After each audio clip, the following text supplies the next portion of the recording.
여전히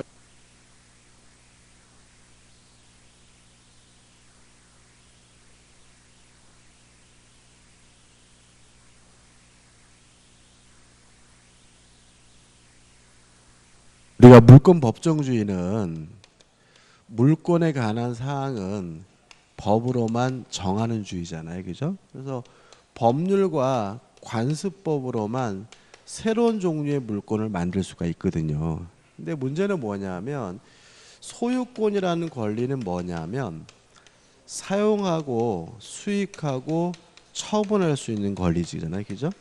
근데 만약에 영구적으로 사용 수익을 못하게 하는 것이 가능하다면 어떤 물권이 생기냐면 소유권은 소유권인데 처분만 할 수 있는 물권이 새롭게 생기잖아요.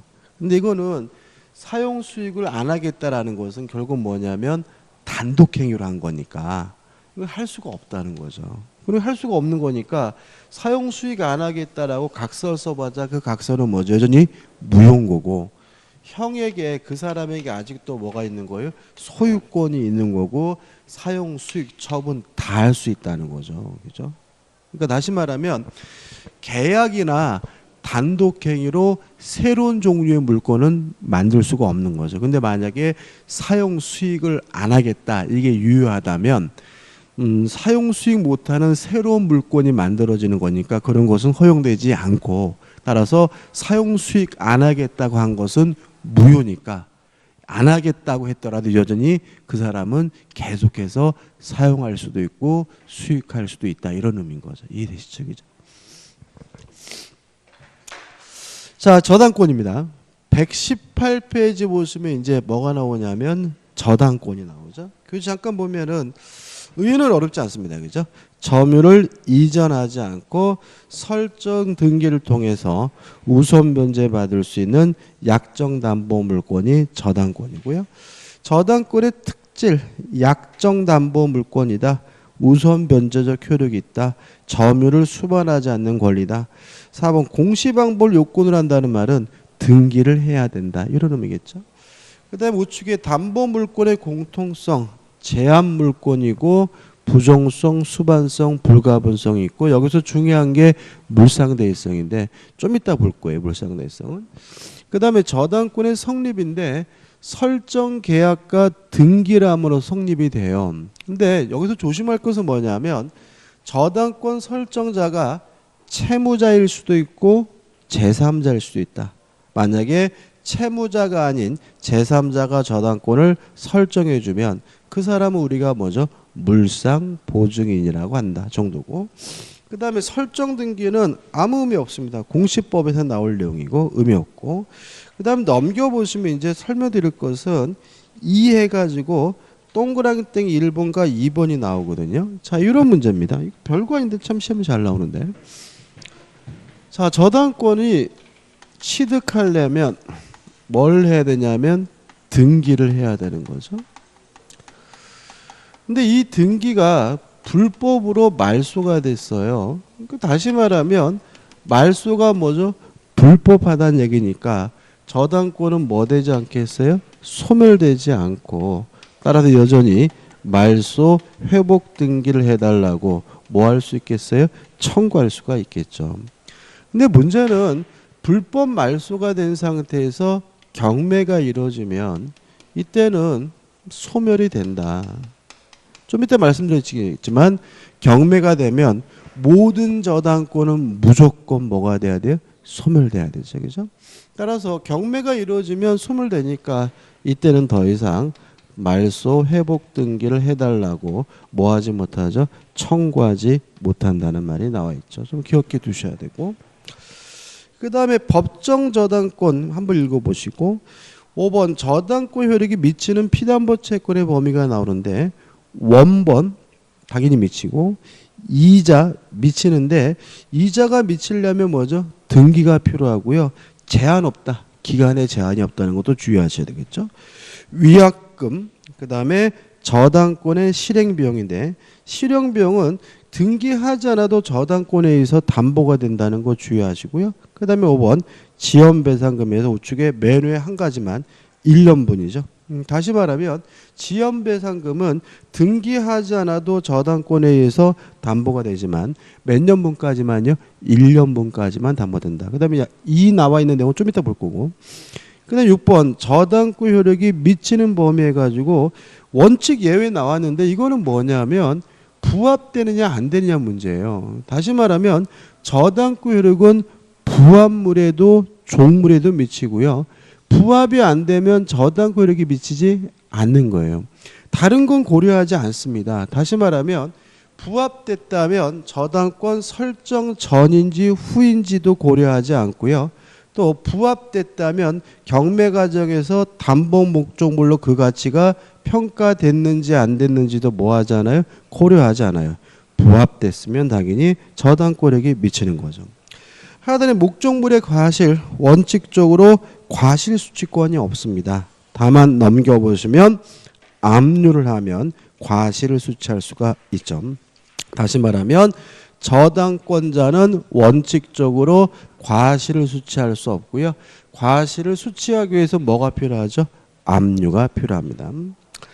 그 다음에 3. 토지의 저당권이 설정된 경우의 지상건물인데 여기서부터 이제 정리가 필요한 거죠. 자, 한번 생각을 해보죠. 땅이 갑의 것이고요. 나대진 상태에서 토지의 저당권이 설정이 됐어요. 그리고 나서 갑이 건물을 신축하고 건물을 소유하고 있어요. 근데 갑이 돈을 안 갚자 토지 저당권자가 토지를 경매해서 을이 경락을 받았을 때 갑은 법정 지상권을 취득하지 못합니다. 왜냐하면 저당권 설정 당시에 뭐가 없었어요? 건물이 없었으니까요. 따라서 이 건물은 뭐가 돼야 됩니까? 철거가 돼야 되는 거죠. 꼭 그래야 되느냐? 이 문제에 대해서 우리 민법은 이런 경우에 저당권자는 토지와 건물을 한꺼번에 싹 경매에 넣을 수 있는데 이걸 뭐라 그러냐면 일괄 경매 청구권 또는 일괄 경매권이라고 하고요. 일괄 경매에서 토지에서 대금이 나오고 건물에서 대금이 나오면 어차피 이 사람은 토지 저당권자이기 때문에 토지 대금에서만 우선 변제 받을 수 있고요. 건물 대금에서는 우선 변제 받을 수가 없어요. 주의할 점은 두 가지입니다. 첫째, 자, 토지 저당권자 입장에서는 토지만 경매할지 아니면 토지와 건물을 일괄 경매할지 자유롭게 선택할 수가 있다. 다시 말하면 일괄 경매할 의무가 있는 것은 아니고요. 두 번째, 반드시 저당권 설정자가 건물의 소유자여야 한다. 누가 건물의 소유자여야 돼요? 저당권 설정자가. 따라서 만약에 예를 들어서 지상권자가 건물을 신축하고 소유하고 있는 상태라면 일괄 경매할 수가 없고요. 근데 만약에 병이 신축한 건물이라도 갑에게 소유권이 양도가 됐다면 그때는 일괄 경매하는 것이 가능하다. 다시 말하면 누가 건물을 신축했는지는 중요하지 않고요. 누가 건물을 소유하고 있어야 돼요? 저당권 설정자가 건물을 소유하고 있어야 됩니다. 중요한 부분이죠. 그래서 교재 보시면 3 해가지고 토지의 저당권이 설정된 경우의 지상 건물에서 1에서 일괄 경매권에 의의가 나오고 2는 자유롭게 선택할 수 있다는 말이 나오고요. 3번은 의미가 없고 4번 읽어보면 저당권 설정자 아닌 제3자 건물을 축조한 경우에는 저당권 실행 당시에 저당권 설정자가 대지와 지상 건물을 함께 소유하고 있으면 일괄 경매할 수 있다. 말이 좀 이상하죠, 그죠? 다시 말하면 누가 건물을 축조했든지 간에 누가 건물을 소유하고 있다면요, 저당권 설정자가 건물을 소유하고 있다면 일괄 경매가 가능하다. 이런 말이 나오고, 그 다음에 5번은 가입표입니다. 물론 이 틀렸다는 얘기가 아니라 이런 것까지 기억할 필요는 없어요. 그 다음에 4번 물상대위성입니다. 중요합니다. 자, 이런 문제죠. 을이 갑에게 1억을 빌려주고 1억 채권을 담보하기 위해서 갑 소유 A 부동산에다가 저당권이 설정이 됐어요. 근데 이 건물이 멸실훼손됐어요. 또는 공용징수 수용을 당했습니다. 이런 일이 벌어지게 되면 저당권은 소멸될 위험에 처하게 되죠. 그래서 저당권자를 보호할 필요가 있는데 다행히 이때 돈이 나옵니다. 제3자에게 손해 배상금을 받을 수 있거나 또는 보험금을 받을 수 있거나 아니면 수용당했다면 수용 보상금을 받을 수 있거나 이런 가치 변형물이 생기죠. 만약 이러한 가치 변형물에 대해서 을이 지급 또는 인도 전에 압류를 했다면 이 저당권은 소멸되지 않고 가치 변형물에 계속 그 효과를 미치는데 이걸 우리가 뭐라 그러냐면 물상대위라고 합니다. 자, 주의할 점은 첫 번째, 이러한 물상대위가 인정되는 권리는 저당권뿐만 아니라 전세권자에게도 물상대위가 인정되고요. 주의하실 것은 아까도 말씀드렸지만 유치권자에게는 물상대위권 인정되지를 않는다. 그 다음에 또 하나 주의하실 것은 이러한 물상대위가 인정되려면 저당권 등이 소멸될 위험에 처해야 된다. 따라서 만약에 요 두 가지 사유가 아닌 다른 사유로 저당권이 소멸될 위험에 처하는 경우에도 뭐가 인정될 수 있죠? 물상대위가 인정될 수가 있어요. 그래서 시험에 잘 나오는 건 이런 겁니다. 자, 저당권이요. 어디에 설정되어 있냐면 전세권에 설정이 되어 있어요. 근데 이 전세권이 소멸하게 됐거든요. 그러면 요 저당권도 뭐 할 위험에 처해요? 소멸될 위험에 처하게 되는 거죠. 근데 다행히 전세권이 소멸하게 되면 뭐가 생깁니까? 전세금이 생기겠죠. 가치 변형물이 생기겠죠. 그러면 저당권자는 요 전세금이 지급되기 전까지 뭐 할 수 있어요? 압류할 수 있고요. 압류하면 저당권은 소멸되지 않고 전세금에 계속 그 효과가 미치는데 이것도 일종의 뭐죠? 물상대위가 되는 거죠. 이해되시죠? 그죠? 그래서 어떤 이유든지 간에 소멸될 위험이 있어야 돼요. 또 하나 기억할 것은 갑이 을에게 저 병에게 이 건물을 팔아먹고 법물로부터 매매 대금을 받았더라도 이 매매 대금에 대해서는 물상대위가 인정될 수는 없다. 왜냐하면 매매가 되더라도 저당권은 뭐 할 위험이 없어요? 소멸될 위험이 없으니까요. 그죠?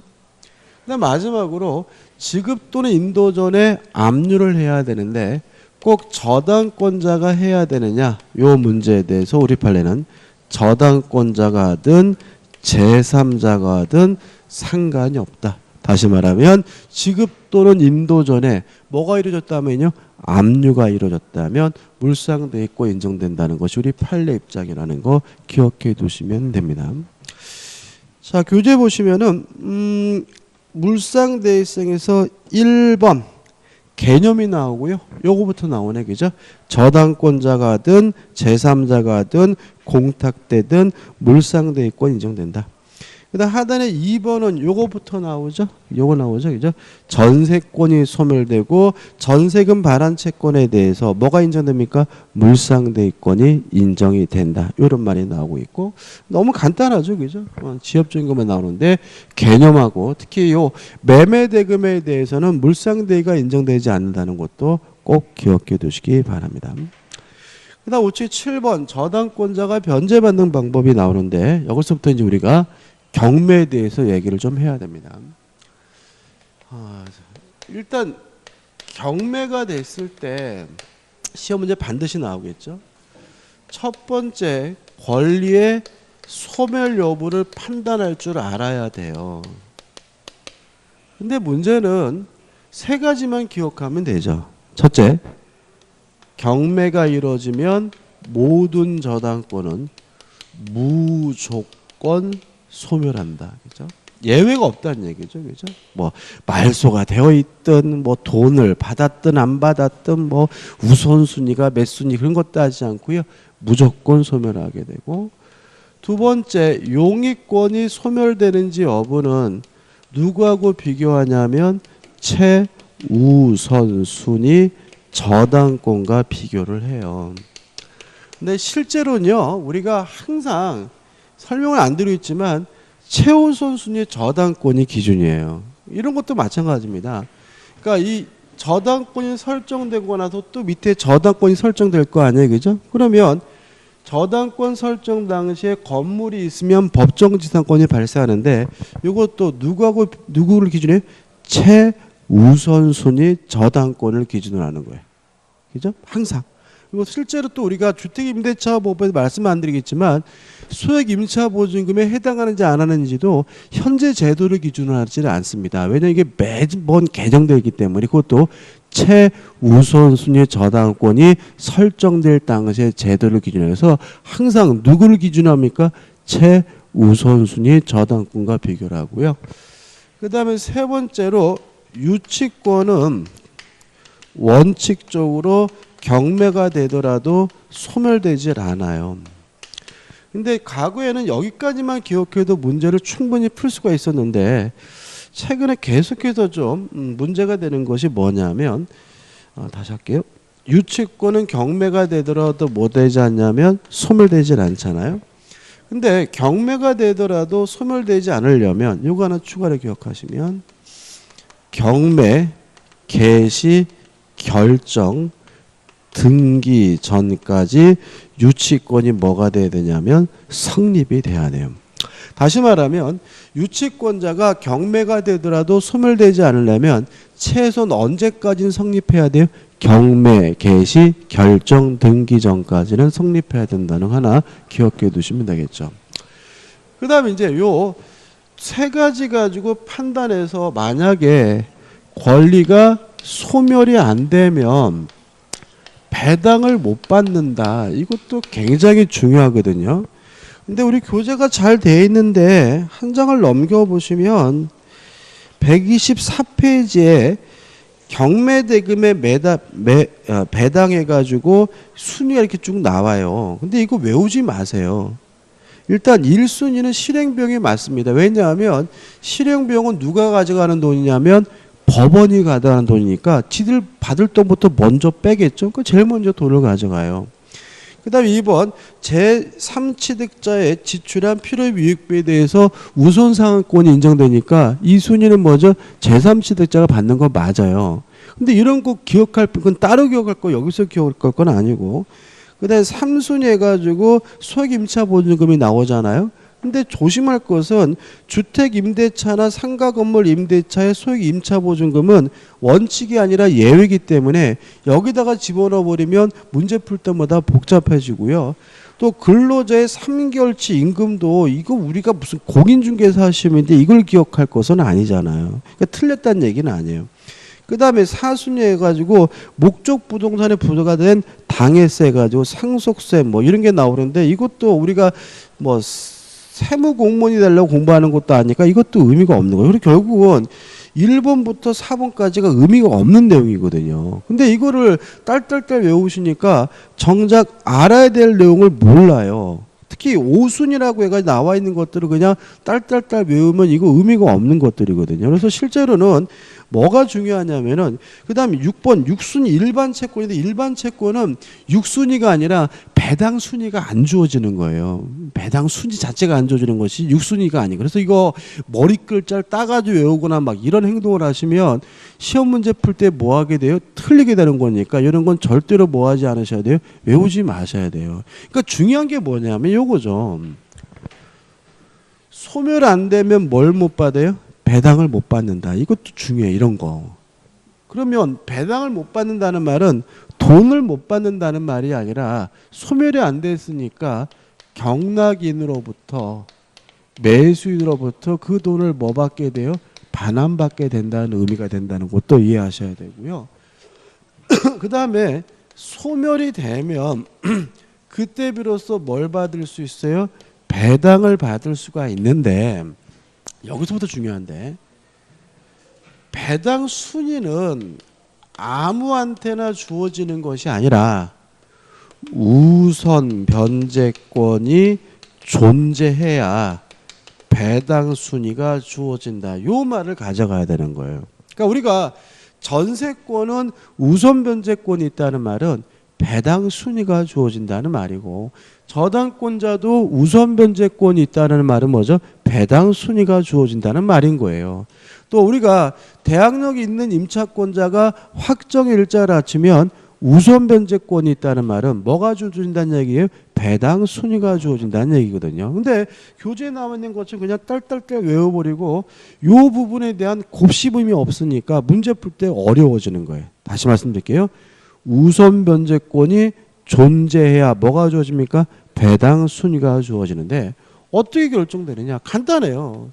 등기된 권리면 등기된 시점을 기준으로 확정일자부 임차권자는 확정일자일을 기준으로 해서 상대적으로 뭐가 결정됩니까? 배당 순위가 결정된다. 이렇게 기억하셔야죠. 근데 이거를 약간 이걸 뜬구름 잡는 것처럼 느껴지시나 봐요. 그러니까 자꾸 뭐 하시냐면 외우려고 하는데 그러지 마시기 바랍니다.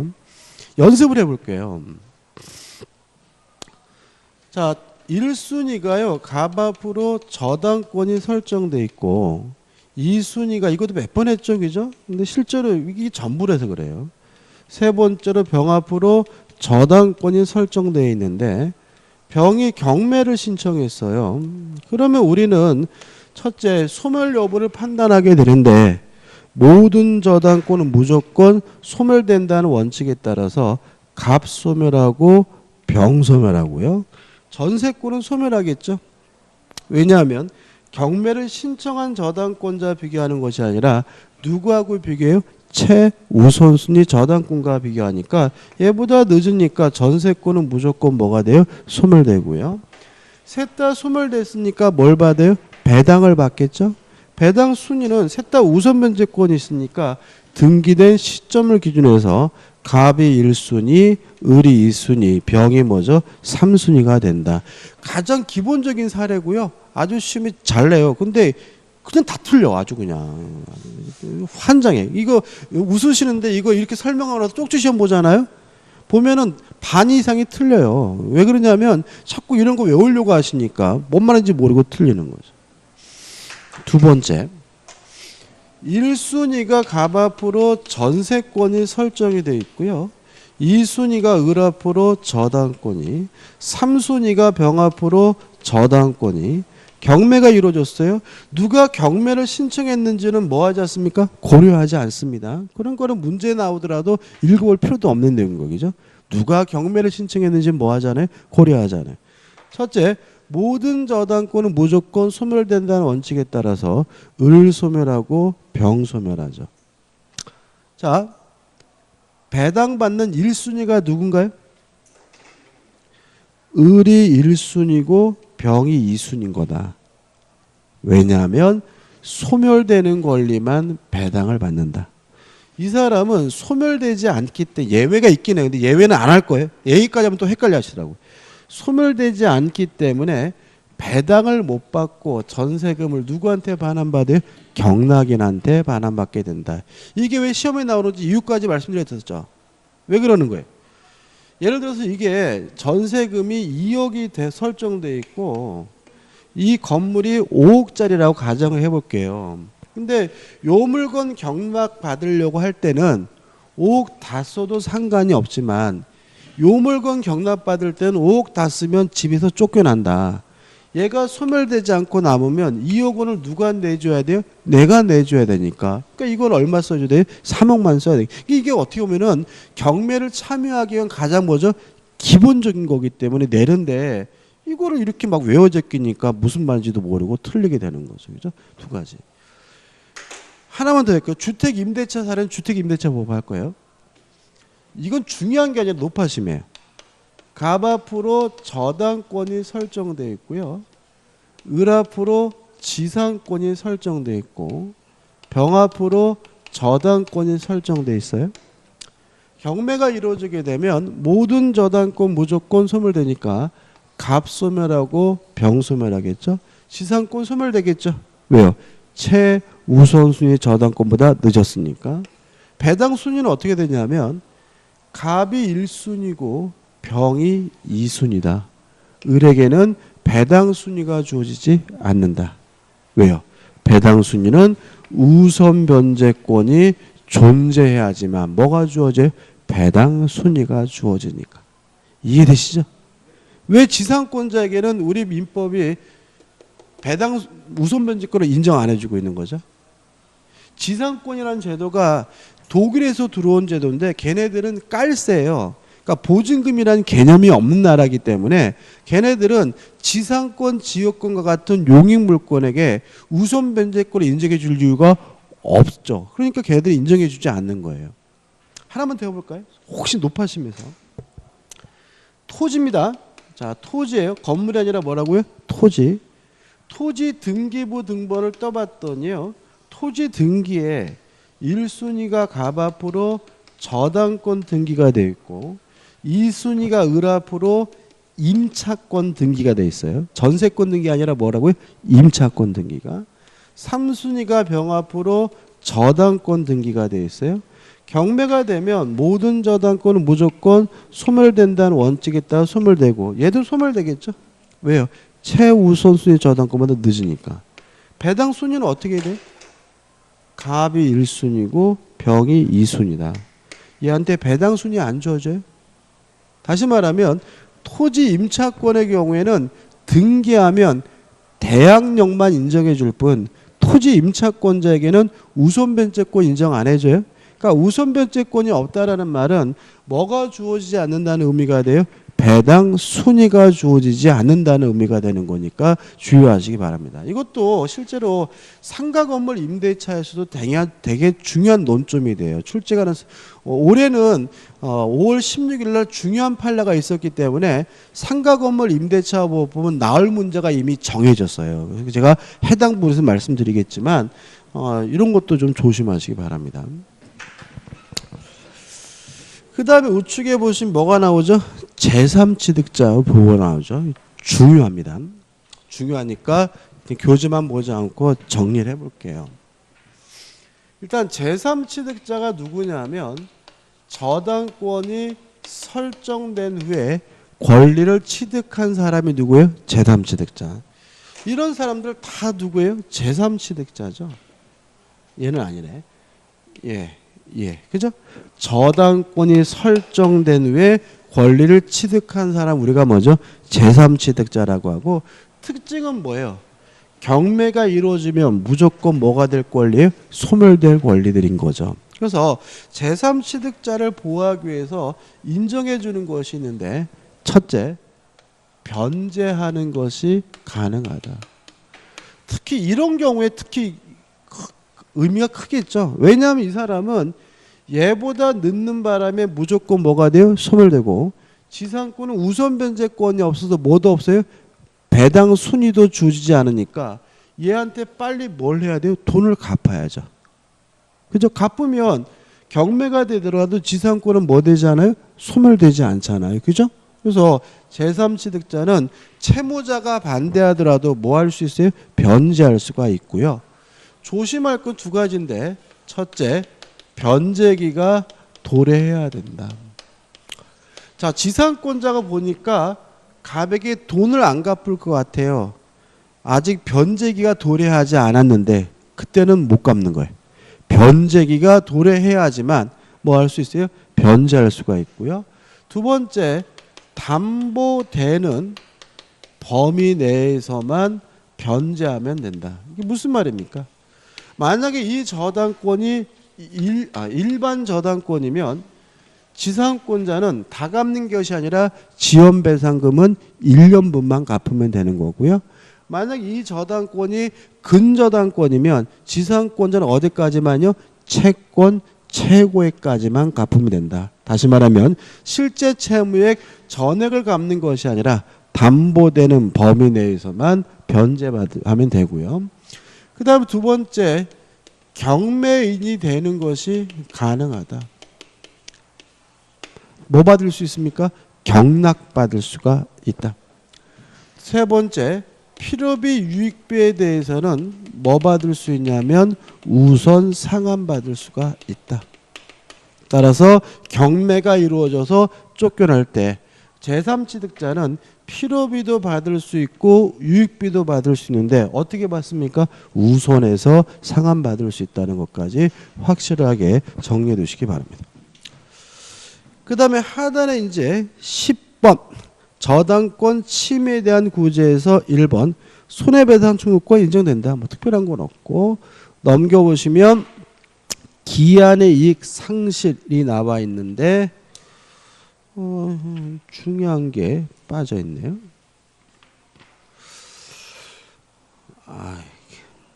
그 하단에 기한액이 상실된다는 말이 나오고 그죠? 그 다음에 물권적 효력해가지고 물권적 청구권에서 조심할 것은 반환 청구권은 없어요. 뭐만 할 수 있죠? 방해 제거와 방해 예방만 청구할 수 있다. 왜 저당권자는 반환 청구권이 없죠? 스스로 뭐하지 못하는 권리예요? 점유하지 못하는 권리니까. 그 다음에 2번에서 담보물 뭐가 나오죠? 보충 청구권이 나오죠. 좀 정리를 좀 해보는데 이거를 좀 관계를 좀 조심하셔야 돼요. 그러니까 침해가 있다면 첫째, 저당권 설정자의 귀책 사유, 고의나 과실로 인해서 담보가 부족해졌다면 그때는 저당권자는 담보물 보충을 청구할 수가 있다. 그 다음에 두 번째, 채무자의 귀책 사유, 고의나 과실로 인해서 담보가 손상 감소 멸실하면 채무자는 기한의 이익을 상실하기 때문에 채권자는 지금 당장 돈을 갚아라 즉시 변제를 청구할 수가 있고요. 그 다음에 이러한 침해로 인해서 만약에 손해가 발생했다면 무엇도 청구할 수 있냐면 손해배상도 청구할 수가 있다 이거죠. 제가 적은 이유가 있는데 첫 번째 조심할 것은 담보가 부족하다는 이유로 담보물 보충을 청구하려면 저당권 설정자에게 고의나 과실이 있어야 된다. 또 기한의 이익이 상실됐다는 이유로 즉시 변제를 청구하려면 채무자에게 뭐가 있어야 돼요?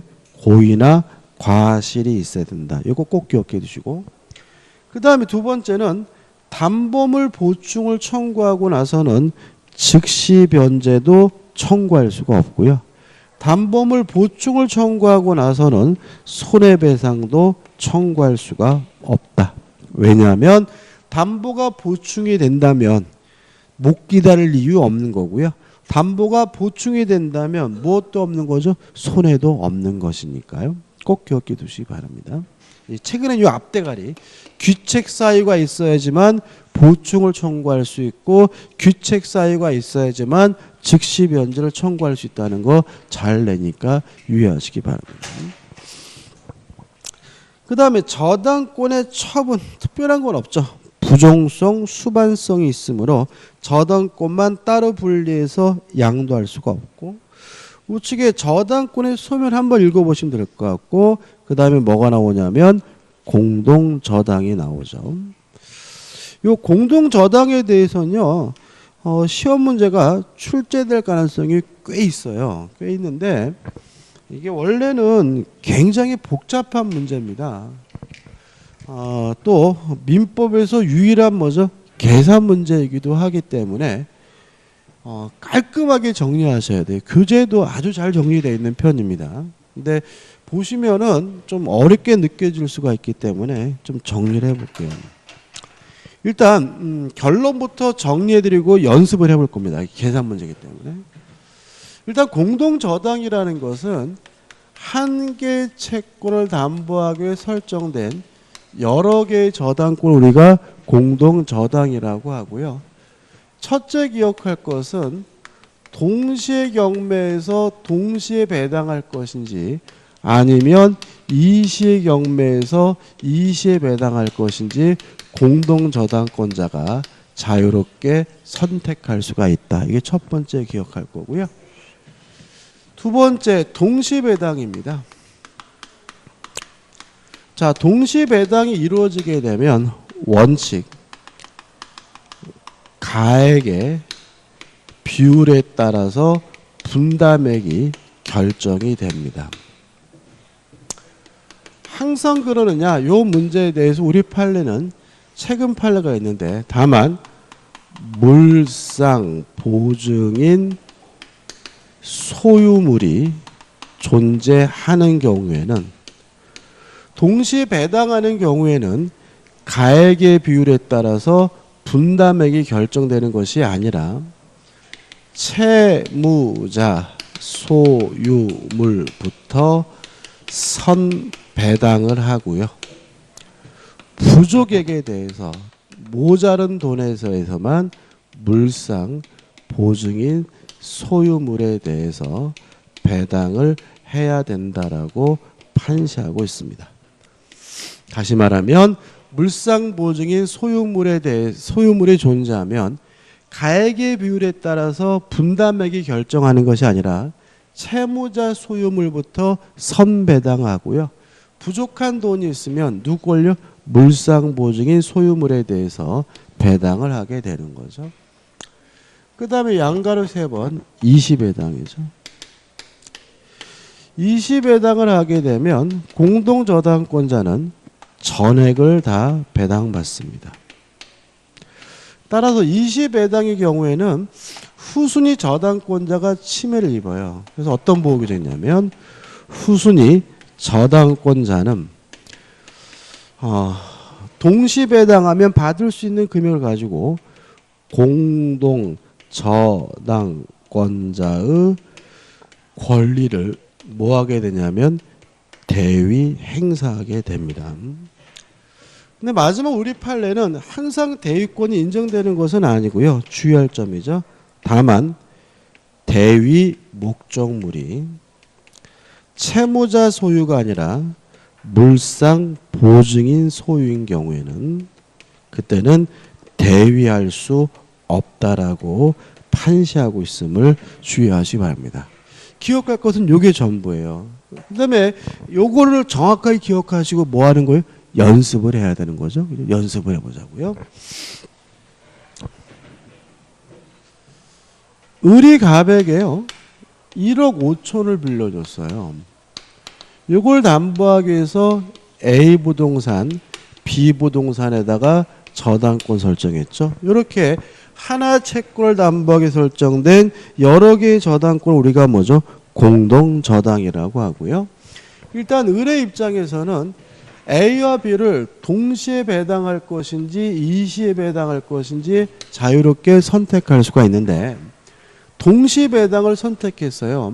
그랬더니 A에서 예를 들어서 2억이 나오고 B에서 1억이 나오면 A에서 얼마를 받고 B에서 얼마를 받아야 될지 분담액을 결정해야 되는데 이때는 가액의 비율에 따라서 분담액이 뭐죠? 결정이 된다. 따라서 2억 대 1억의 비율로 분담액이 결정이 되고요. 비례식을 계산하는 가장 쉬운 방법은 더해서 밑에 깔면 된다. 그래서 2 더하기 1은 3이니까 A에서 3분의 2 얼마 가져가요? 1억을 가져가고 B에서는 3분의 1 얼마 가져갑니까? 5천을 가져가게 된다. 근데 만약에 요 B가 채무자인 갑의 소유가 아니라 병의 소유인 경우에는 물상보증인 소유물이 존재하는 경우에는 요 가액의 비율에 따라서 분담이 결정된다는 민법 규정이 뭐 되잖아요? 적용되지 않고요. 채무자 소유물부터 선배당을 해야 되기 때문에 A에서 1억 5천을 뭐죠? 다 가져가고요. B에서는 한 푼도 뭐죠? 받을 것이 없다. 이렇게 되는 거죠. 바꿔볼게요. 이러면 또 설명이 좀 마음에 안 드네. 다시 할게요. A를 1억이라고 할게요. A를 1억, B를 뭐죠? 2억이라고 할게요. 그죠? 자, 그러면 B가 병의 소유면 가액의 비율에 따라서 분담액이 결정되는 것이 아니라 채무자 소유물은 A에서 뭐죠? 선배당 1억을 받고 얼마가 모자라죠? 5천만 원. 부족액에 대해서는 B에서는 뭐죠? 5천만 원만 가져가게 된다. 이렇게 되는 거죠. 근데 만약에 A가 지울게요. 20배당을 해가지고 을이 A만 경매했어요. 그럼 여기서 어떤 문제가 생기냐면 후순위 저당권자가 피해를 맞아요. 이유는 뭐냐면 20배당을 하면 전액을 다 받거든요.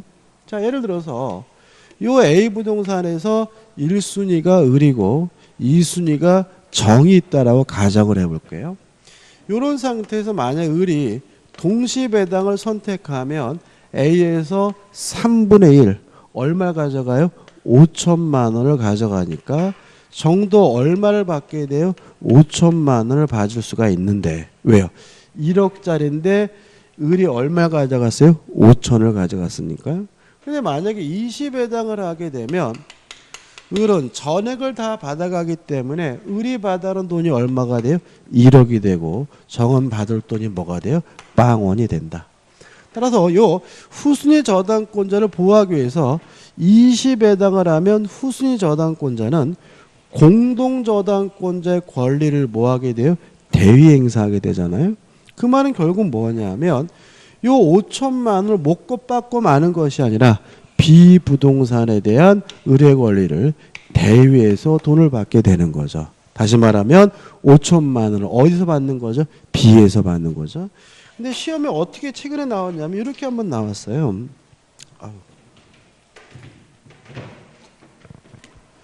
요 비부동산에요. 1순위가 을이고 2순위가 무가 있다라고 가정을 해볼게요. 그러면 정은 을의 권리를 대행사한다는 말은 정은 5천만 원에 대해서 1순위로서 돈을 받는다는 얘기죠. 그래서 뭐죠? 정이 5천 받고 남는 게 있으면 누가 받아요? 무가 받는 거다. 이렇게까지 출제된 예가 있습니다. 그 다음에 마지막으로 B가 병의 소유면 그때는 대위할 수가 없다. 다시 말하면 대위 목적물이 채무자인 갑의 소유가 아니라 물상 보증인 소유면 뭐하지 못해요? 대위하지 못한다. 결과적으로 우리 판례는 누가 더 우선합니까? 물상 보증인보다 이를 후순위 권리자보다 우선하고 있다는 것까지 한번 생각해 보시면 됩니다. 끝입니다. 이렇게 정리하셔도 충분히 문제를 풀 수가 있습니다. 그다음 이제 129페이지 하단에 보시면 뭐가 나오죠? 근저당. 개념 뭐죠? 계속적 거래 관계에서 발생하는 미래 불특정 불확정한 채권을 채권 최고액 범위 내에서 우선 변제받을 수 있는 담보 물건이 근저당권이고요. 넘겨보시면 근저당권의 특질 해가지고 1. 채권이 확정되지도 않았고 중간에 채권이 소멸되더라도 근저당권은 소멸되지 않으니까 부종성이 완화되어 있다. 2. 근저당권에 의해서 담보되는 채권은 불특정, 불확정한 채권이라는 점에서 특징이 있다. 근저당권 성립해가지고 설정계약과 등기를 하면 되는데 반드시 등기해야 되는 것은 동그라미 1번만 있지 않으시면 되겠죠. 근저당의 취지와 채권 최고액은 반드시 등기를 해야 된다. 뭘 반드시 기재됩니까? 근저당권이라는 취지와 채권 최고액은 반드시 등기를 해야 되고요. 그 다음에 3번 피담보 채권의 범위에서 1. 지연배상금 굳이 1년분에 하나 하지 않는다. 다시 말하면 채권 최고액 범위 내라면 1년분도 포함되고요. 1년 초과는 상관이 없고요. 이 실행비용은 최고액에 뭐 하지 않습니까? 포함되지 않는다는 거 주의하시기 바라고. 그 다음에 3번과 4번은 뭐냐 하면 이런 문제죠. 자, 제3취득자가 돈을 갚을 때는 담보되는 범위 내에서만 갚으면 되잖아요. 그래서 근저당권은 어디까지만 갚으면 돼요? 채권 최고액까지. 누군요? 제3취득자는. 그렇지만 채무자는 실제 채무액 전액을 다 갚아야지만 근저당권의 말소를 뭐 할 수 있죠? 청구할 수가 있다. 다시 말하면 물상보증인이나 제3취득자는 채권 최고액까지만 변제하면 되지만 채무자는 실제 채무액 전액을 갚아야지만 근저당권의 말소를 청구할 수 있다는 거 주의하시기 바라고. 우측에 4번 피담보 채권의 확정해가지고 1번과 2번은 계속적 거래관계가 종료가 되면 채권이 뭐죠? 확정된다. 중요한 건 아니고 3번이죠.